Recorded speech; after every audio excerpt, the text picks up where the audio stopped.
Chers frères et sœurs, aujourd'hui nous commençons un voyage extraordinaire dans la foi, et nous trouverons d'importantes confirmations sur ce qui se passe au moment de la mort, et juste après. Ne manquez pas cette vidéo, et suivez-la jusqu'à la fin, car nous écouterons les paroles extraordinaires de Natouza Evolo qui, j'en suis sûr, vous toucheront profondément. Imaginez-vous dans le petit village de Mileto, en Calabre, en 1940. C'est le 29 juin, fête des saints apôtres Pierre et Paul. Dans cette ville tranquille, un événement extraordinaire est sur le point de changer à jamais la vie d'une jeune fille et de susciter l'intérêt de toute la communauté et au-delà. La protagoniste de cette histoire incroyable est Natouza Evolo, une simple fille de Paravati, dont l'expérience mystique a laissé une marque indélébile dans la mémoire collective. Voici le récit de comment, à travers la souffrance et la foi, Natouza a vécu des expériences qui l'ont menée à voir le paradis et Dieu, devenant une figure de référence spirituelle pour beaucoup. Mais son histoire ne s'arrête pas là. Continuez à lire pour découvrir les phénomènes mystiques et les révélations extraordinaires que les défunts lui ont confiées. Le 29 juin 1940, Natouza Evolo reçoit la confirmation de l'évêque du diocèse de Mileto, Monseigneur Paolo Albera, dans la chapelle privée de ce dernier. Pendant la cérémonie, lorsqu'elle est marquée de l'huile chrismale, Natouza ressent un frisson glacial dans le dos et risque de s'évanouir. De retour à la maison, pâle et troublée, elle raconte ce qui s'est passé à Madame Alba Coloca, chez qui elle était hébergée. Alba, avec une autre invitée, Madame Conchetta, découvre une croix de sang sur la chemise de Natouza. Dans les jours qui suivent, les effusions de sang continuent, formant divers motifs. La nouvelle se répand rapidement dans la communauté et au-delà des frontières régionales, attirant l'attention des journalistes et des curieux. L'évêque Albera, inquiet, informe le fondateur de l'Université catholique du Sacré-Cœur, Agostino Gemelli, mais ce dernier répond avec scepticisme, réduisant le phénomène à de simples manifestations d'hystérie. Le fait le plus retentissant se produit un mois plus tard. La Vierge Marie, qui s'était manifestée à Natouza depuis la fin des années 1920, lui prédit que le 26 juillet elle vivrait une mort apparente. Natouza ne comprend pas pleinement le sens de cette prophétie et avertit ses proches que le jour dédié à Sainte Anne, elle mourrait. Le 26 juillet 1940, Natouza tombe dans un sommeil profond qui dure 7 heures. Pendant cette période, elle a une vision extraordinaire qu'elle racontera plus tard à ses pères spirituels et aux voisins. Natouza se trouve dans un lieu merveilleux, décrit comme un dôme large et rond comme une place. À son réveil, elle raconte avoir été au paradis, en présence de Jésus, qui lui demande de lui amener des âmes, d'aimer et de compatir, d'aimer et de souffrir. Elle décrit une lumière merveilleuse créant 1000 couleurs, et la présence de nombreuses âmes de défunts en prière. Après cette expérience, la vie de Natouza change radicalement. Elle consacre son existence au service des autres, en particulier des derniers et des souffrants. Elle continue de manifester des phénomènes mystiques, comme les effusions de sang, et développe une capacité particulière à communiquer avec les âmes des défunts. Ce don attire encore plus d'attention et de fidèles de toute l'Italie. Toute sa vie, Natouza Evolo a eu des expériences extraordinaires de communication avec les âmes des défunts.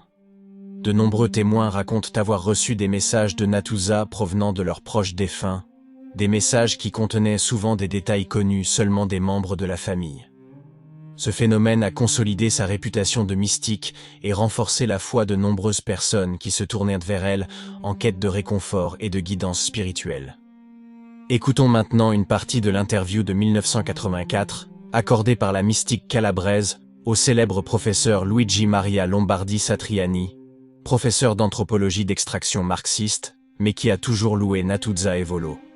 Natouza, il y a maintenant des milliers de personnes qui sont venues vous voir et continuent de venir. Pourquoi viennent-elles? Quels besoins expriment-elles? Quelles demandes vous font-elles? Des demandes pour des maladies, si le médecin a trouvé le bon traitement. Elles demandent pour les morts, s'ils sont au paradis, s'ils sont au purgatoire, s'ils ont besoin ou non, pour des conseils. Et comment faites-vous pour leur répondre? Pour les morts, par exemple, quand elle vous demande des nouvelles des morts? Pour les morts, je les reconnais si je les ai vus par exemple 2, 3 mois avant. Si je les ai vus il y a 1 an, je ne me souviens pas. Mais si je les ai vus récemment, je m'en souviens. Je les reconnais à travers la photographie. Donc il vous montre la photographie et vous pouvez aussi dire où ils se trouvent. Oui, où ils se trouvent, s'ils sont au paradis, au purgatoire, s'ils ont besoin, s'ils envoient un message aux parents. Vous pouvez aussi transmettre aux morts des messages des vivants, des membres de la famille. Oui, aussi des vivants. Mais une personne, quand elle meurt, vous pouvez la voir immédiatement après ou non? Non, après 40 jours. Et où se trouvent les âmes pendant ces 40 jours? Elles ne disent pas où. Elles n'ont jamais parlé de cela. Et elles peuvent être au purgatoire, au paradis ou en enfer, Ou en enfer, oui.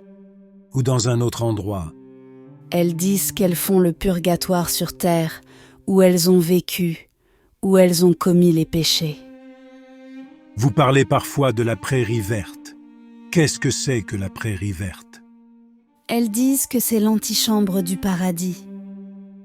Et comment faites-vous pour distinguer, quand vous voyez les personnes, si elles sont vivantes ou mortes? Parce que vous les voyez simultanément. Je ne les distingue pas toujours, car il m'est arrivé de donner une chaise à un mort, parce que je ne distingue pas s'il est vivant ou mort. Je distingue seulement les âmes du paradis, parce qu'elles sont élevées de terre. Les autres non. Je les prends pour des vivants. En fait, combien de fois je leur donne une chaise et elles me disent « Je n'en ai pas besoin parce que je suis une âme de l'autre monde. » Et ensuite, elles me parlent du parent présent parce que souvent, quand quelqu'un vient, par exemple, une personne est accompagnée du frère mort ou du père qui me dit beaucoup de choses à suggérer au fils. Ces voix des morts, vous êtes la seule à les entendre? Les autres dans la pièce ne les entendent pas? Non, seulement moi. Je répète ce que j'entends. Natuzza Evolo est décédé le 1er novembre 2009, mais son héritage spirituel continue de vivre. Actuellement, le processus de béatification est en cours, ce qui pourrait conduire Natuzza à la sainteté officielle dans l'Église catholique. La vie de Natuzza Evolo est un voyage extraordinaire de foi, de souffrance et d'amour. Depuis la petite Paravati, elle a touché le cœur de milliers de personnes à travers ses dons mystiques et son dévouement inconditionnel au service des autres.